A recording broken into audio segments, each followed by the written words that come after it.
It's different. Were you here already? No, you just got here, huh? You weren't late. They made me. I was here first, and no one was here, so I had to talk to one of the directors, Mr. Campbell. Okay. So we will get started.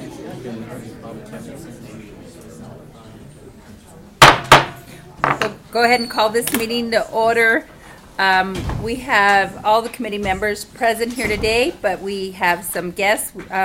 Councillor Pat Davis is sitting in for Councillor Gibson, and Councillor Jones is sitting in for Councillor Harris. Welcome. So we have 3 items to defer, and I'll go ahead and let you know which ones they are in case anyone's here today signed up to speak. If not, I'll just kind of defer them right off the top. The first one is EC 17379. This is the status of the FY goal objective 6. Is anyone here on EC 17379? If not, is there a motion to defer? So There's a second motion and a second to defer. All those in favor say yes. Yes. Opposed, no. Motion passes. Next item is R17234, requesting the U.S. Department of Justice provide an accounting of certain operations. Is there anyone here signed up to speak on that?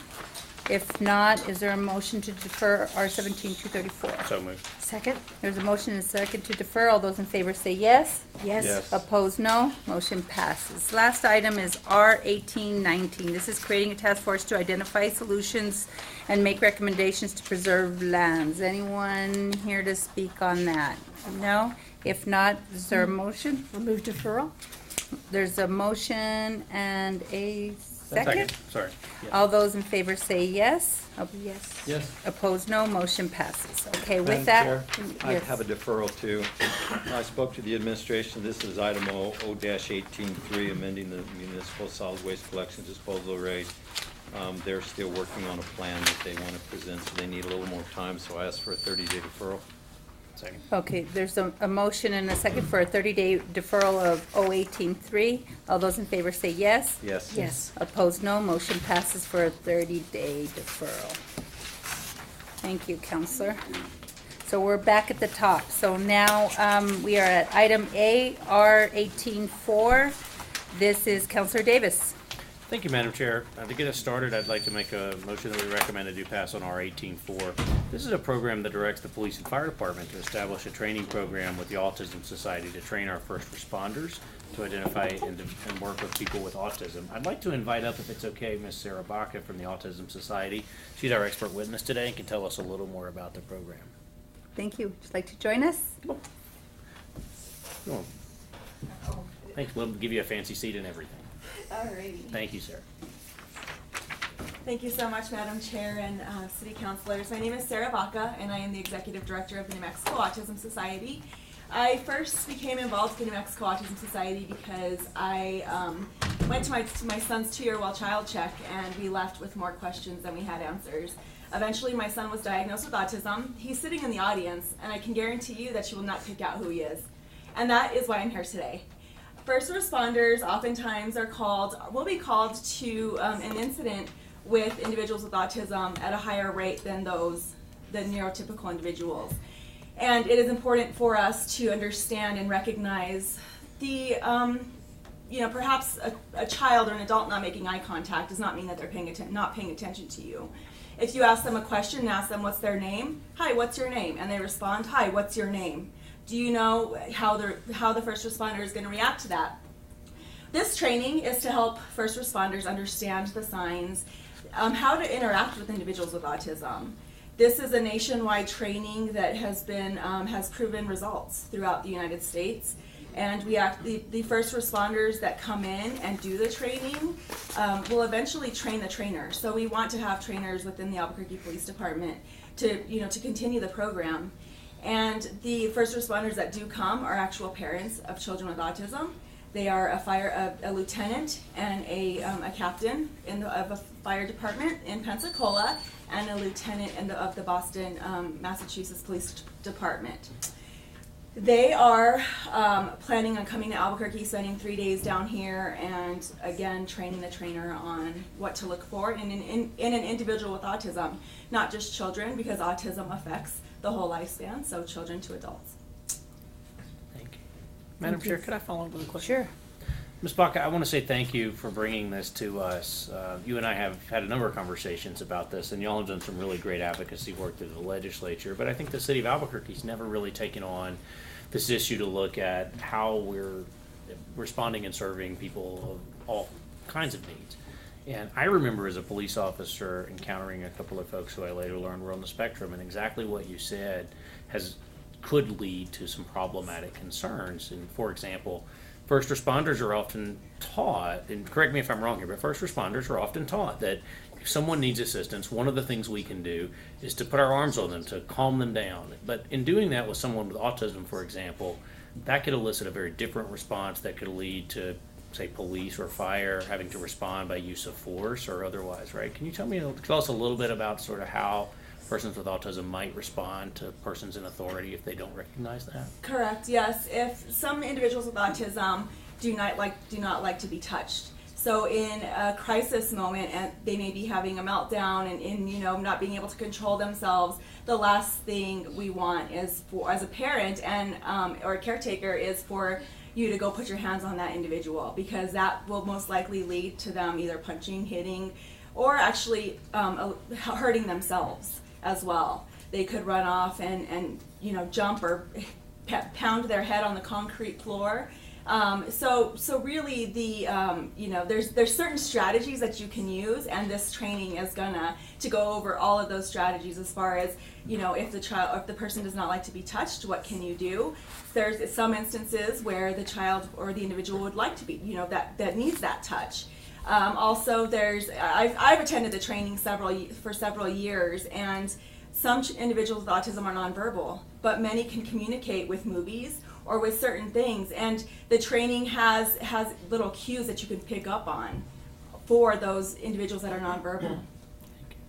Madam Chair, I want to say thank you. I just want to point out that the cost of this is only about $6,000 or $7,000, and I think we've identified a number of sources of training funds that could be done through the normal course of business for the departments. And so once we have that as a train the trainer, then our officers and first responders would be able to do that for us and for other folks in the state as well. Thank you. Any other questions? If not, I just want to say thank you for bringing that to Councilor Davis's attention. I really appreciate that. I have a brother who has developmental disabilities and is very similar for that population as well. So maybe we can incorporate this or look into another resolution to address that as well. So thank you. Appreciate it. So there's a motion by Councilor Davis. Is there a second? Second. There's a motion and a second for a due pass. All those in favor say yes. Yes. Opposed, no. Motion passes. Thank you. See you in a few weeks. Thanks. Next item is B, R11. That's Councilor Davis as well. Thank you, Madam Chair. I make a motion that we do pass R 1811, which is a nuisance structure at 128 Wisconsin Northeast. And I know Mr. Metzger's here from Safe City. Second. There's a motion and a second for a due pass, but before we do that, we have somebody signed up for public comment. Joshua Guevara and Dominic Madrid. Yes. Hi. First of all, sorry, I didn't know what I was getting into today, so just a little bit better. Yes, I had purchased this property on January 17th, but it's always been, I've been working with the Safe City Strike Force the whole time, and they were notifying me of these hearings, so we haven't begun to improve yet, but we would like to improve the property as soon as possible, as long as we know that we are safe to do so. So. Okay, is there someone from zoning here?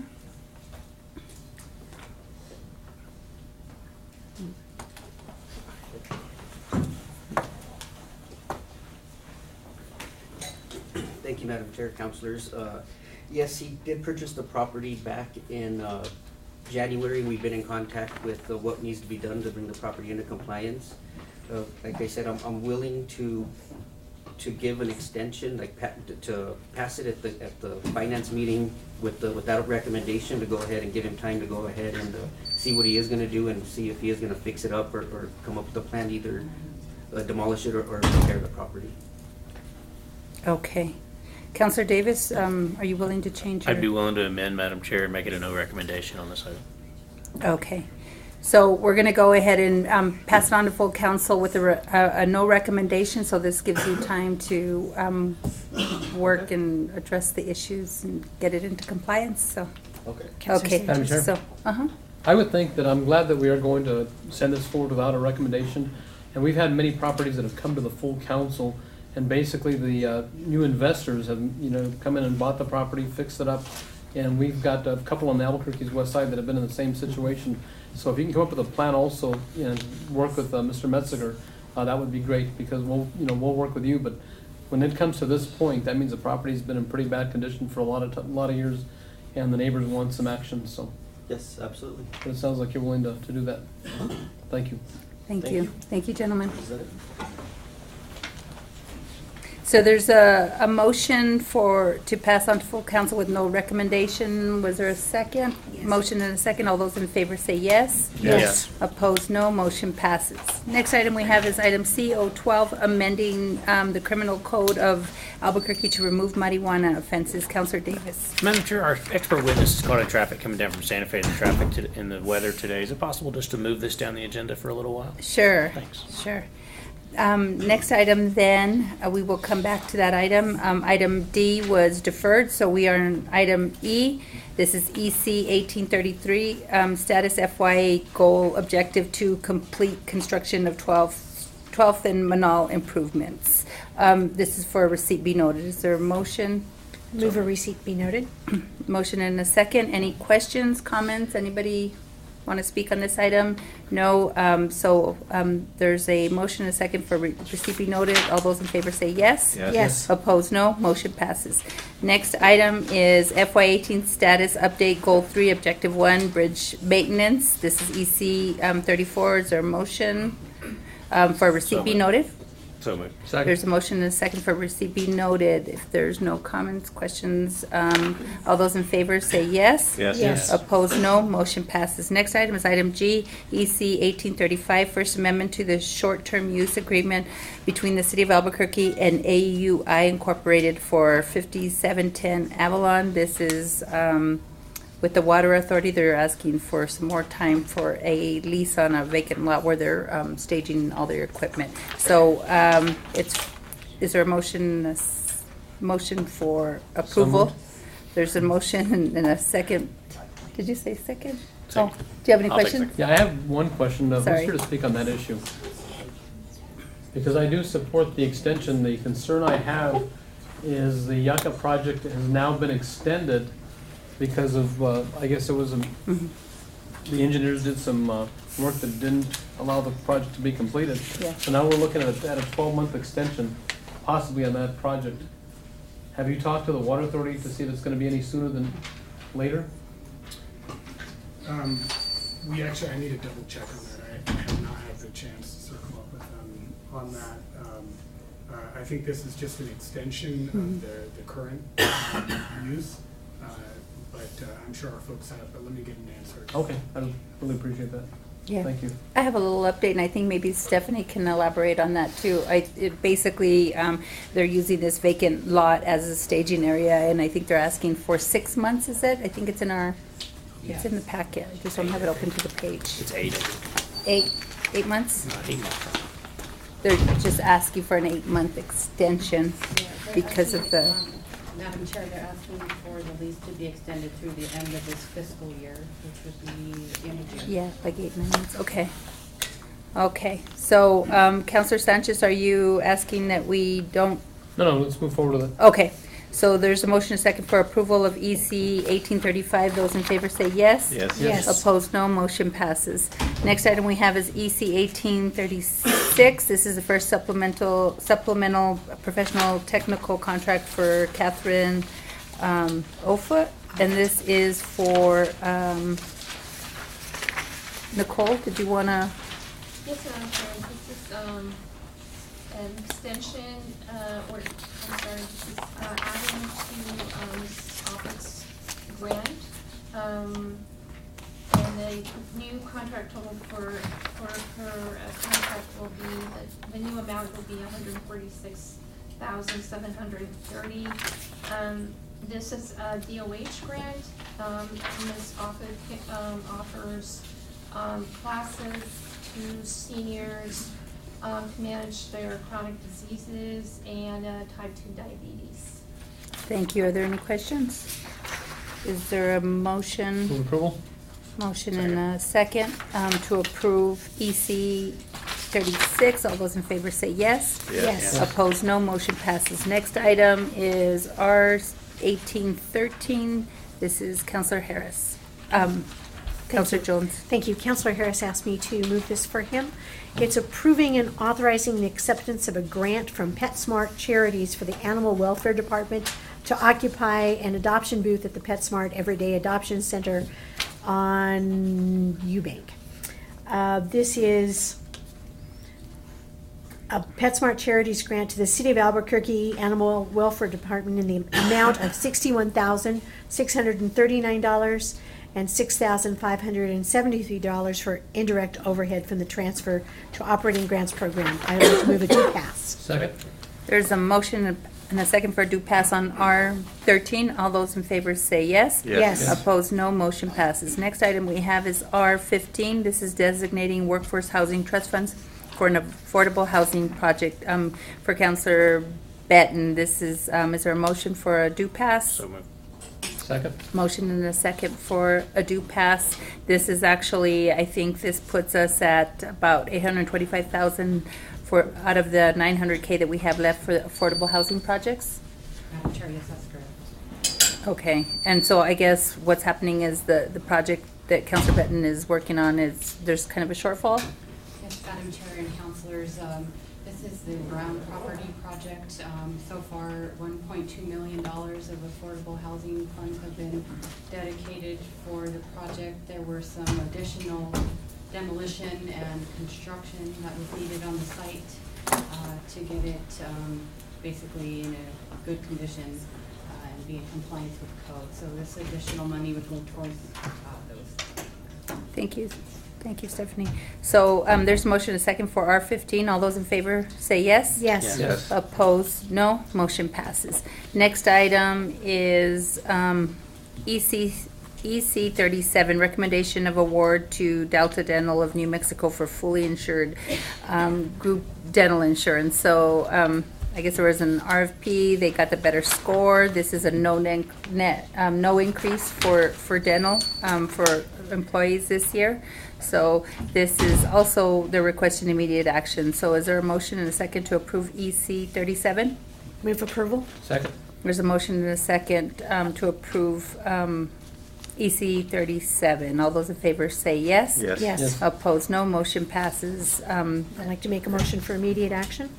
There's a motion for immediate Second. action. A motion and a second. All those in favor say yes. Yes. Opposed, no. Motion passes. Next item is IEC 55, recommendation of award for Presbyterian Health Plan Incorporated for fully insured group medical insurance. Same as above. They were the lower. They got the better score, I guess is what it is. And we haven't had an increase for city employees with their health insurance for 3 years. This increase would add up to about $7.8 million.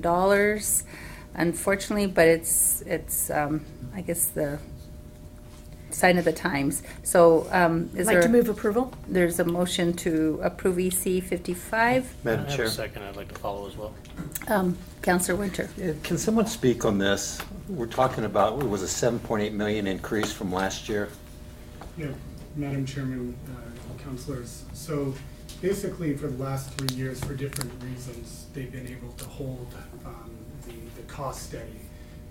But now, basically, the calculations are they're going to be losing money probably on the contract, but we're looking at about a 15% increase. We are trying to work to mitigate those costs in terms of the impact on employees, and it's part of the budget process right now. But it is a significant increase in terms of the cost that we're incurring, and that's unfortunately the financial reality. Okay, and Madam Chair, and they were still the cheapest of everybody else? That's correct. Will that change deductibles for the employees? Yes. Madam Chair, Councilor Winter, we're trying to figure that out right now. So you really have two ways to do it. One, you can just increase the premiums and pass those costs on, and you leave the deductibles the same and everything else the same. The other way is you increase the premium somewhat, but then you make some Right. adjustments to the plan. And that's actually the process that we're going through right now to see what would have the least impact in terms of the benefits that we provide to employees, but also keeping in mind comparables with the county, APS, and others to ensure that we are an attractive employer in terms of recruiting folks and providing for our employees. Madam Chair, one more question. Mm-hmm. So would you think by the time this comes to council, you have a little more information and some more solid stuff about what it looks like? Madam Chair, Councilor Winter, we should. I'm not. Those discussions are ongoing, so I don't have a hard end date, but we need to get this in place as quickly as possible. So at a minimum, we'll be able to update you, but hopefully we'll have a more concrete idea of the scenarios. Okay, because the point that I want is for us to approve this at council and really not know all the details. I don't know how good that is, so that's why I would hope we would have the details. Thank you. Councilor Davis and then Councilor Jones. Thank you, Madam Chair. I just want to respond to Mr. Bacta, maybe you can help us. So when I saw this analysis come down, it listed 7.8 million for FY19 as the increase, which is a 13.1%. But what I read on March the 2nd in the mayor's presentation, both to us at the council and to the journal, was that the cost was 6.2 million. What's changed and why is it up another almost 4.5%, 5% in a week?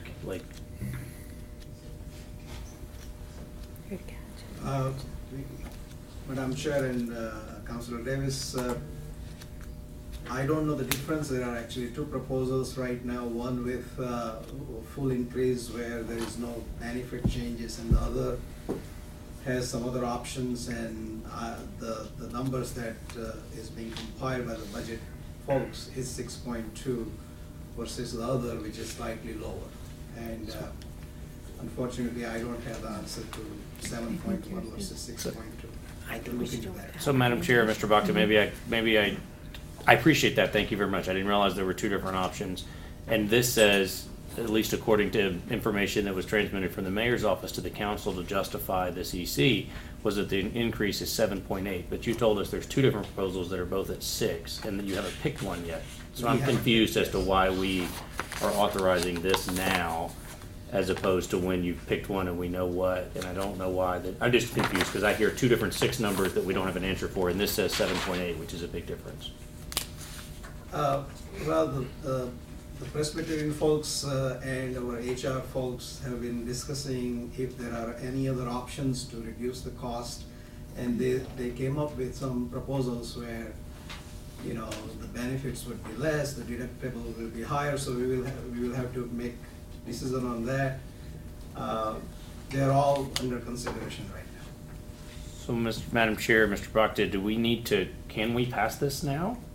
Or do we need to wait until you've decided what the final product and the final cost is? Madam Chair. I'm sorry, Ms. Shari, I'm sure you can help us.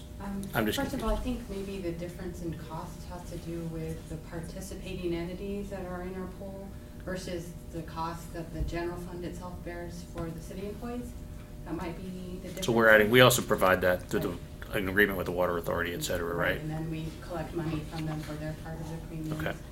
And just historically in the past, what happens with this, normally we're going through the health insurance and dental insurance negotiations as we get closer to the budget. And in the past, it has been a practice that the council would approve this and then HR would go into negotiations. So I'm just informational. That's great.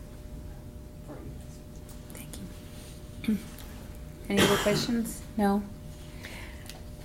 Councilor Jones. Thank you, Madam Chair. I'm uncomfortable passing this because I know there are numerous entities that are insured through the city's policy.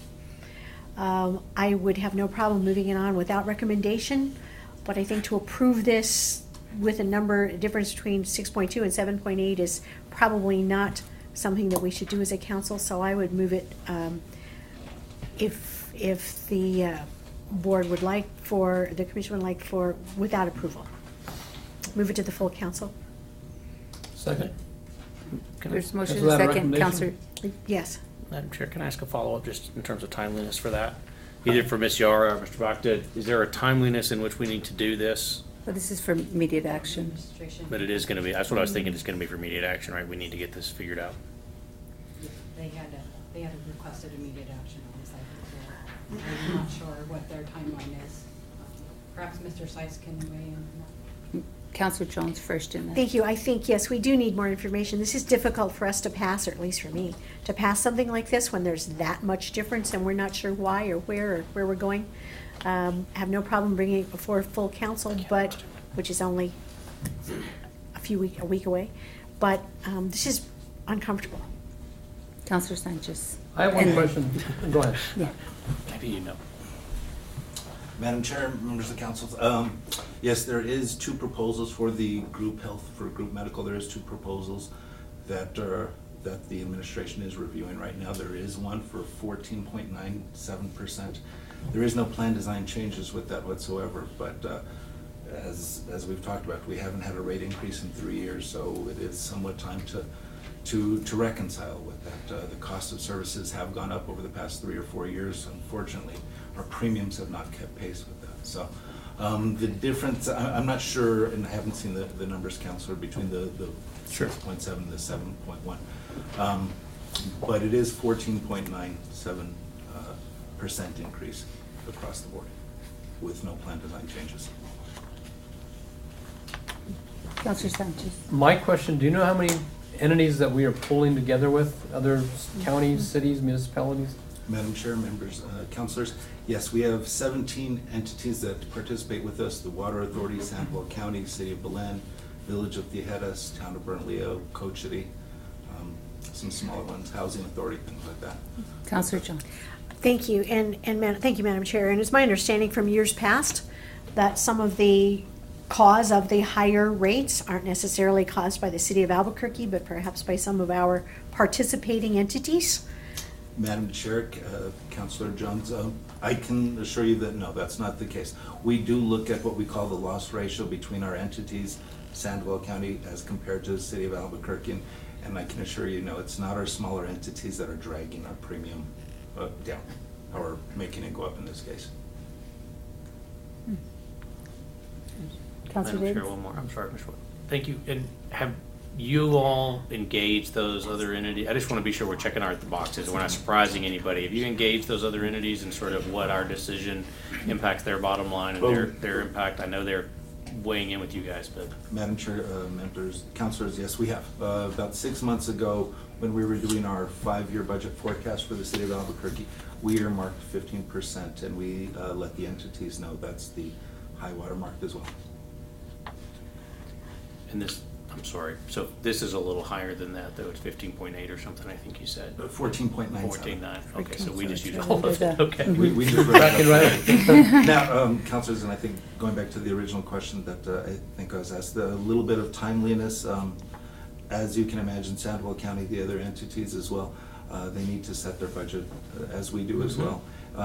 Logistically, booklets, meetings and stuff like that, printers need, this stuff needs to be printed as soon as possible so they can hold up their open enrollment meetings as well. I have one more Counselor- question. I know that Bernalillo County at one time participated with the city of Albuquerque, and they left because they said the premiums were just too high, they could do better.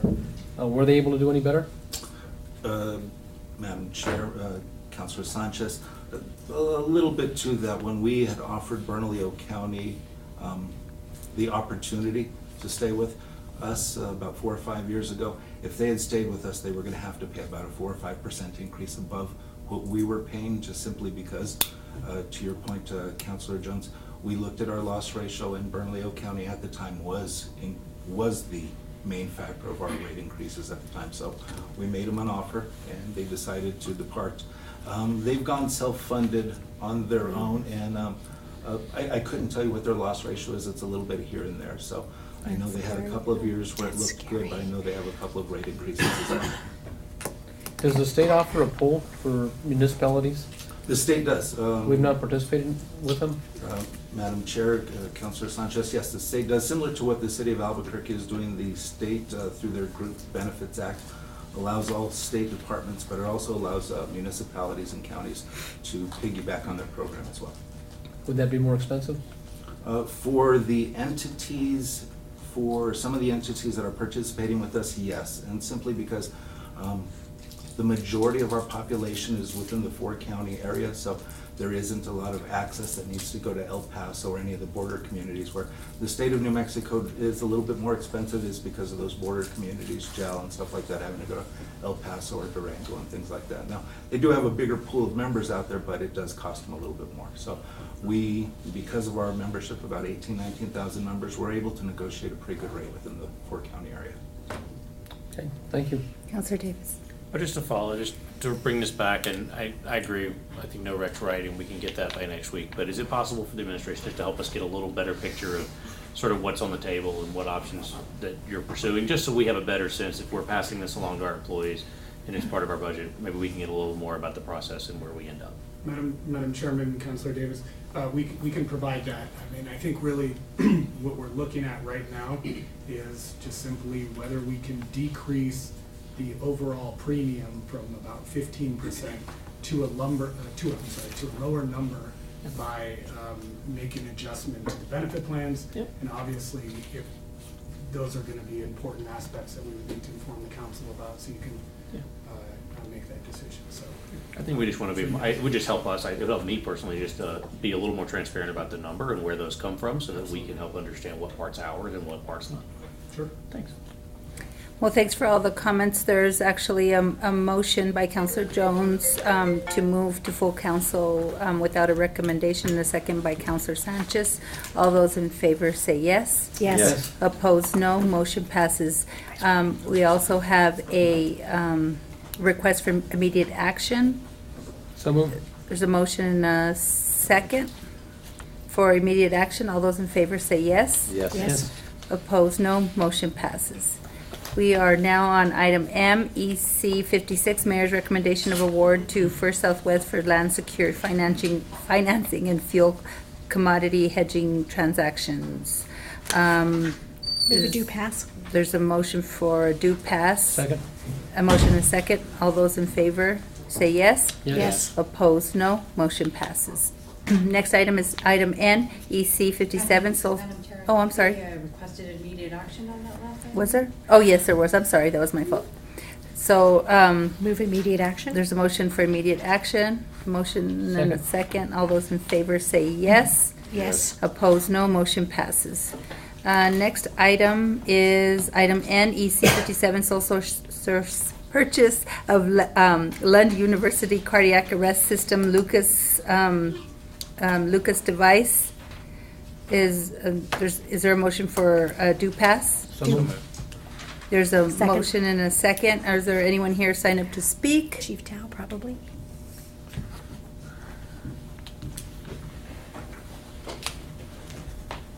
Madam Chair, Councilors, just wanted to discuss the Lucas device. We have a system in our department where we use physio control equipment. It's our LifePak 15, and then we have a code staff system. So anytime someone goes into cardiac arrest, we use an AED or the LifePak 15, and then we have our computers, and that all works together. And if we incorporate the Lucas device, which is a mechanical CPR device, then it needs to also communicate with those devices. Otherwise, the code staff, which is the program that we use to give us feedback so we can QA our members on how they did and what they can do to improve, it's got to work seamless. So that's the reason why we're asking for the sole source. Thank you. Any other questions? Councilor Davis? Thank you, You're asked a Madam second. Chair. Have you gone through city legal to make sure everything's on the up and up on that? Yes, sir. It's all signed off by City Legal as well. Thank you.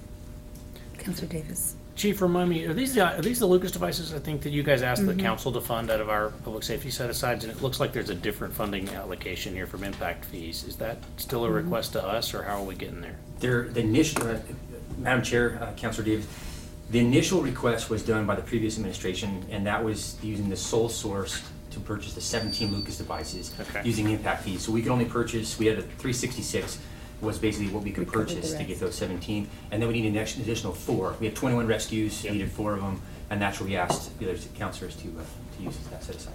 There aren't sufficient impact fee dollars left available for those, right? We exhausted all, I just want to be clear why we did that. yes, sir. Thanks. Thank you, Chief. Appreciate it.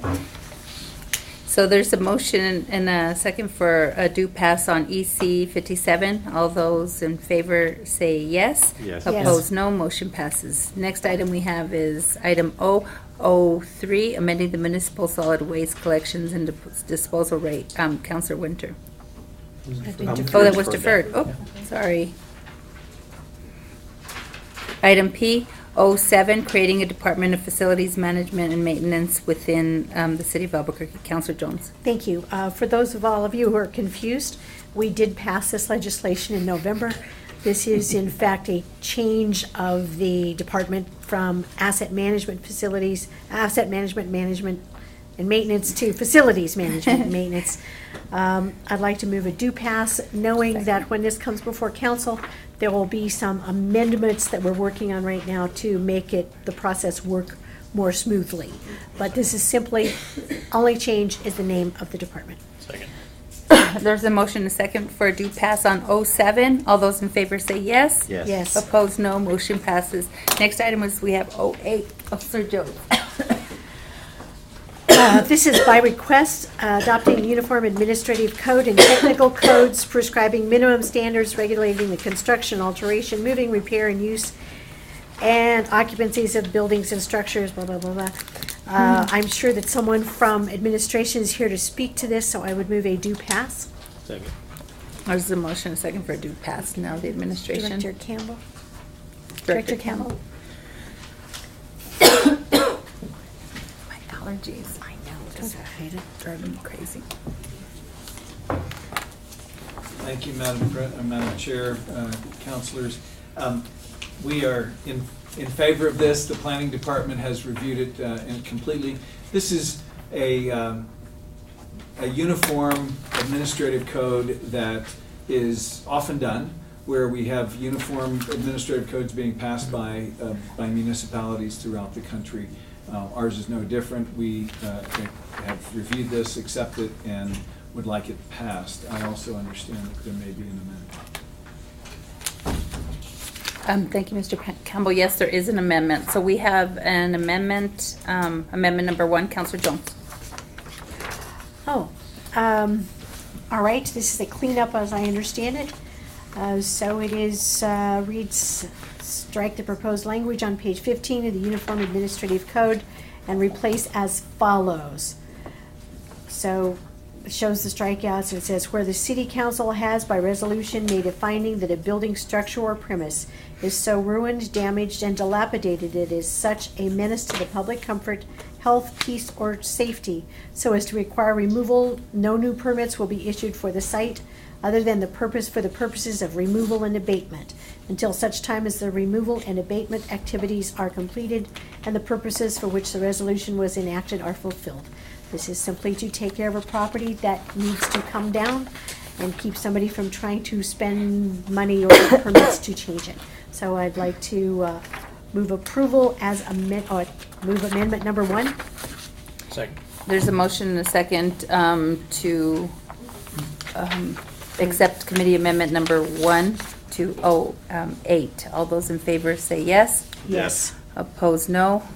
Motion passes. So now we're back on the I'd like to move ordinance. 018-8 as amended. Second. There's a motion second to, for a due pass on 018-8. All those in favor say yes. Yes. Yes. Opposed, no. Motion passes. Next item, thank you, Mr. Campbell. Next item was deferred. So now we are on the last item of the evening, and this is Counselor Did I skip one? No, we need it. We have that other item, that marijuana item. Oh, are they here? They I are. forgot Yeah, about thank you. that. But we can do it after. I thought we already passed that. So, yeah, R10, Counselor Jones. Thank you. This is authorizing the continuation of a passenger facility charge at Albuquerque International Sunport. I move a due pass. Second. There's a motion and a second for a due pass. This is actually just, I guess. Mr. Hind is here. Oh, Mr. Hind is here, I'm sorry. Would you Oh, like, come here. would you like to say something, Mr. Hind? If you have any questions, I'd be happy to answer. This is just reapproving the same amount, right? So I think that's a little bit of a standard thing that we need to do. So there's a motion and a second for a do pass. All those in favor say yes. Yes. Opposed, no. Motion passes.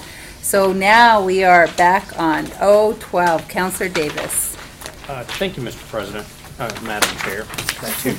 I'd like to make a motion to move 01812, which amends the criminal code of the city of Albuquerque to remove marijuana offenses and related penalties and all those other things in the title. Second. Thank you, ma'am. I'd like to invite, if it's okay with the chair, to invite Miss Emily Kaltenbach from the Drug Policy Alliance up. She's our expert witness today, can talk to us a little more about how these programs work and really quickly on sort of the impact here in Albuquerque. Great. Hi. Hi. Thank you for having me, Madam Chair, members of the committee. I'm Emily Kaltenbach. I'm the State Director of the Drug Policy Alliance, and our organization has been working on similar initiatives around the country. And this is both a public safety and a public health approach. We believe in freeing up law enforcement resources for more pressing crime, but also addressing the issue of mostly people of color and young people being arrested for possessing small amounts of marijuana and the impact it has on their lives for years to come. Misdemeanors can haunt you for the rest of your life. New Mexico is one of the few states where having a misdemeanor on your record for marijuana can become an obstacle to adopt a child even 20 or 30 years later. We know it impacts jobs and school loans and housing issues, but also just the impact on the family and the many children that are impacted by this. So we think this is smart and sensible. It's not unique. It's not cutting edge. I mean, we've already seen many states legalize. This is just decriminalization, meaning, or really reducing penalties for it to become a civil fine. But I'm happy to answer any questions. Any questions? Counselor Davis? Could I follow up, Madam Chair, just to finish that presentation? For those counselors who were here and passed this legislation before, I just want to note that this is essentially the same as has passed this council before. Was vetoed in a previous administration, and time for a new conversation there. I think the only significant change, or the only change, that, if I'm aware, is that this includes a provision that would specifically exempt a person with a valid medical marijuana card from prosecution or from being cited, because that's sort of an expanding option here for folks in the city of Albuquerque. I also just want to acknowledge that Chief Gonzalez is here from the police department. I know we've spoken about it, and also our acting city attorney, Mr. Aguilar, here as well, and the administration if they want to weigh in. Okay, Counselor Sanchez. My question is, I mean, we're going to basically reduce the fines. Why not just waive the fine completely? Why is it that we have a civil penalty of $25? And will police officers enforce it for a $25 civil penalty? Madam Chair, I'd like to, I'm sorry. Okay, go ahead. When we were drafting this, I think, and I appreciate that you and I were having this conversation, as a police officer, we often ignored things that were of a small consequence. This simply takes it out of the criminal code, makes it a civil infraction, like all kinds of other small things that go through the city's process. And it's up to the officer's discretion about whether the infraction is big enough. There were 177 times last year, according to the police department, that this type of possession was the sole charge. Would certainly divert that many people from the criminal justice system and free up the officer's average estimated 4 hours of time of processing and the drug testing and court time that goes with each one of those arrests for more important things. But I agree with you, whether maybe it's a $1 fine. I think the idea here is that the city maintains something on the books unless and until the state fully decriminalizes or legalizes marijuana, because then officers are limited only to the state option. If they so choose. And I think that actually makes the penalty much worse for folks that are encountered. That was our idea drafting. Madam Chair. Counselor Jones. Thank you. I'd like for the administration and the interim city attorney to weigh in on this, please. Madam Chairman, Counselor Jones. In general, the administration supports the decriminalization of marijuana in small amounts. I think it's also important, though, to realize what this bill does and what it doesn't do. It removes the criminal penalties associated with the municipal ordinance. It does not get rid of the state law. So ultimately, marijuana use under state law remains the same. and officers would have the discretion to either provide a citation, a civil infraction of $25 as stated, or they could cite under as a violation of state law.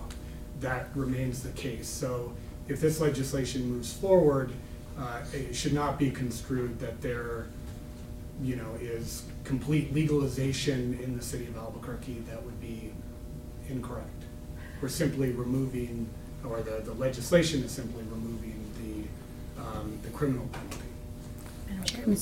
Oh, I'm sorry. I was going to ask Mr. Aguilar to come sit at the table. May I ask one and question Councilor Jones, on that, yes. please? Thank you, Madam Chair. So does this mean that Ms. Kaltbach said that there was a concern about this affecting someone's ability to get a student loan? Does this, because this is still criminal, does it go on their record? Madam Chairman, Councilor Jones, if they were to do a citation pursuant to the revised ordinance, it would simply be a civil infraction. So there wouldn't be any criminal association, with that citation. If they were to cite under state law, it remains a criminal violation of state law. So that could still be an outcome. Thank you. Madam Chair, Councilor Jones, my understanding is that is correct, that this ordinance would have no impact on the state penalties. It is still, the use and possession is still criminal under state law.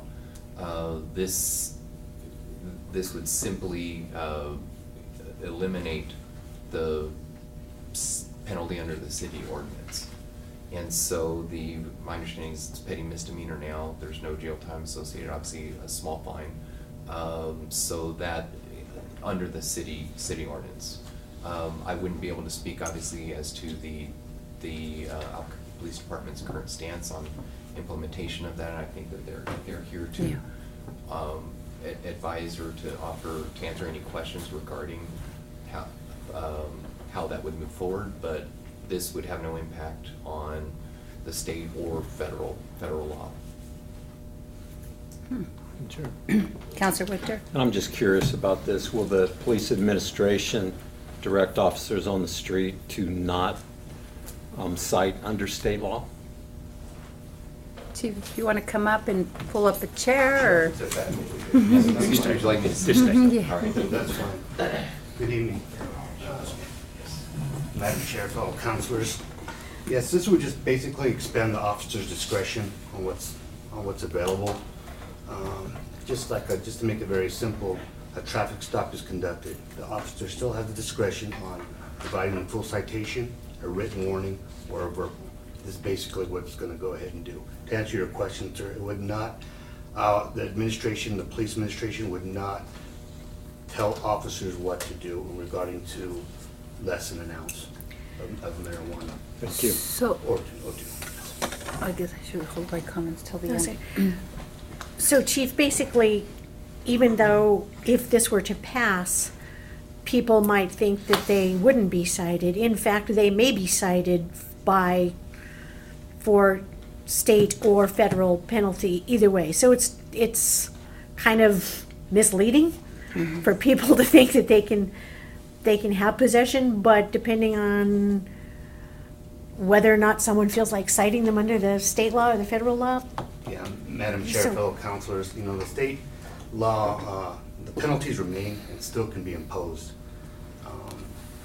And as well as also the civil penalty as well. So the discretion is there. It doesn't take away the state law or its penalties whatsoever.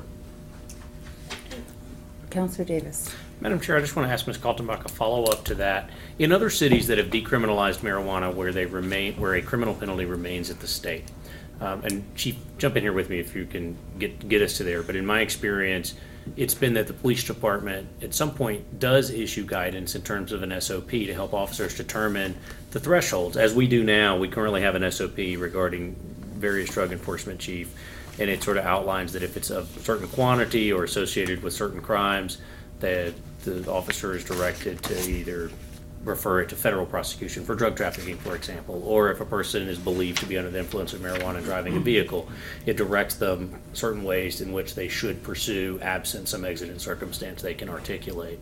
And Ms. Kaltenbach, in other cities as they move forward, is it fair to say that the police department has successfully, or they have issued guidance to officers regarding sort of how they might exercise their discretion and make those decisions about low level, not really a big deal, versus more serious crimes that also have a nexus with the use or possession of marijuana?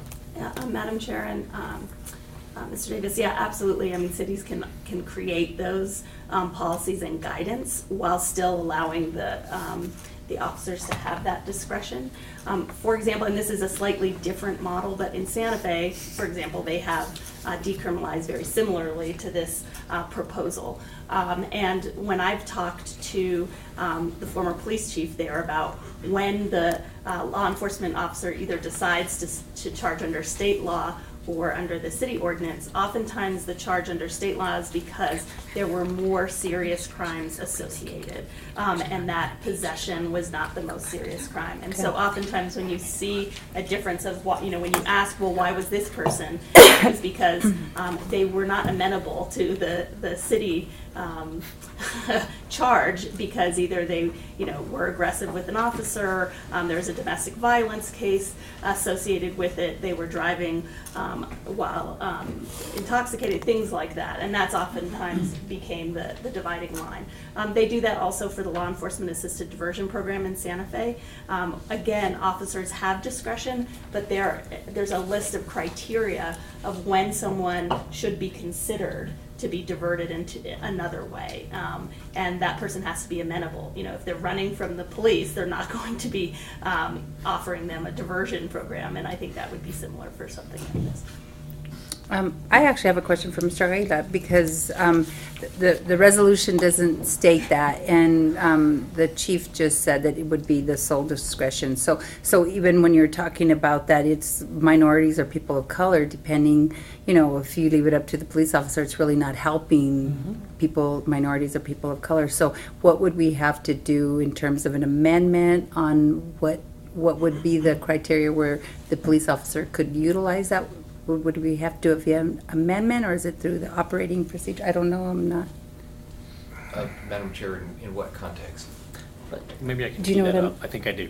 Okay. But I might ask Mr. Melenders to step in here. Mr. Aguilar, jump in with us. I didn't see him. That's what I was looking for. In the city's code of ordinances, or I'm using the wrong words, when we were working on the rape kit legislation last year, we passed a type of, I want to say it was a resolution, but it directed the police department to create policies regarding the testing of rape kits. And so it was it wasn't really an ordinance, but it was a type of resolution that allows us to make regulations or direct the department to do so. Is that the right vessel for us to do, or should we add an amendment here that simply says, as part of the ordinance, to accomplish the counselor's point? Yeah. Mr. Chair, Madam Chair, I'm sorry, Counselor Davis, the ordinance should probably be left to establishing what the rules are as far as what the laws are on the books for the city, criminal versus civil. To the extent that the council wanted to give guidance to APD, or APD needed guidance in its execution of these laws, then your options would be to adopt a resolution setting policy. That was a bill that the council looked at before, setting criminal enforcement as a low priority. It started off as the lowest priority and I think morphed into a low priority. Or, as you mentioned with the rape kit, you could just direct APD to come up with a policy in that regard. Usually, the council doesn't get involved in the nitty-gritty of developing specific on-the-street policy for APD. It's usually best to leave that to the policymakers within APD and the SOP. So it may be appropriate guidance, if that's the council's wish, to direct APD to come up with some policy lowering the prioritization of criminal prosecution of this. And given the requirement that we work with the Department of Justice and the policy development team there, I just want to add that as an item that we might want to consider in terms of separate legislation that'd be parallel. Yeah, I'd like to see if we can, but you had said we could perhaps amend this to direct APD to come up with the policy, correct? Madam Chair, the vehicles that the council has ordinance versus resolution, you shouldn't really be setting APD's policy guidance through an ordinance. You should use your ordinance to establish what the law is and what the rules are. How that stuff is administered is best established through policy, and the resolution is the better vehicle for that. So I would recommend that if that's your interest, that it be developed through separate resolution. Okay. Okay, Counselor Winter. Madam Chair, I just think before you go down that route, first of all, the officer is who's on the street and makes the decisions under the circumstances that are presented. So to have the council give direction on a policy like that, I think is going down the wrong road. Thank you. And Madam Chair, if I may, I apologize. I didn't fully understand the scope of the question, but I didn't understand the question I was asking. I would tend to. I agree with Mr. Melendez. That policy issues right now are a critical concern in the DOJ context, and with the amendments that they are making, and it is important that policies not rushed through, and that there is a deliberate process, and that involve all of the appropriate guidance is provided in order to make sure that that it complies with the law, but two, that it's practical. But that's not. I would agree with. And I think what I'm hearing is that via resolution, we wouldn't set policy, but we would direct APD to come up with a policy, because my fear would be that it, kind of like Councilor Jones was alluding to, it's a little deceiving if we don't have really a plan going forward and directing the officers. Councilor Davis. That's fine. Great. You're done? Oh, I thought you were. Okay, any other questions? So with that, that was item 012. There was a motion and a second for a due pass. All those in favor say yes. Yes. Opposed, no? No. That passes on a 3-2. Thank you, Madam Chair. Madam Chair, just before, before we adjourn. Yeah. H, you're asking for immediate approval? Our staff is good, man. They just. So, is there a motion for immediate action on item H, EC 36? Which one is that one? This is the first supplemental for professional technical contract for Catherine Ofut. Second. There's a motion and a second for immediate action. All those in favor say yes. Yes. Opposed, no. Motion passes. This meeting is adjourned. Thank you. See you tomorrow. Yeah, we can do things for this one. I think we got a priority.